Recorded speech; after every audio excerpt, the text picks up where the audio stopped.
अमरीकी central command ने ईरानी शहर बुशहर में अमरीकी जंगी तैयारे की तबाही का ईरानी दावा मुस्तरद कर दिया। सेंटकॉम ने सोशल मीडिया पैगाम में वाज़ेह किया कि ईरान में कोई तैयारा तबाह नहीं हुआ, अमरीका के तमाम असासे महफूज हैं।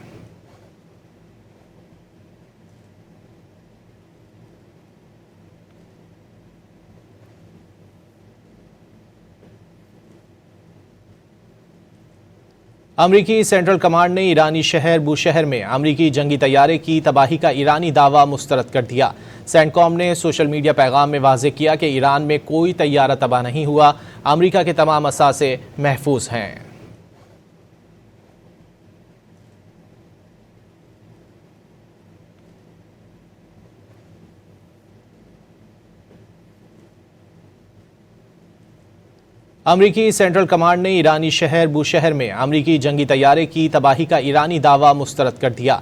सेंटकॉम ने सोशल मीडिया पैगाम में वाज़ेह किया कि ईरान में कोई तैयारा तबाह नहीं हुआ, अमरीका के तमाम असासे महफूज हैं।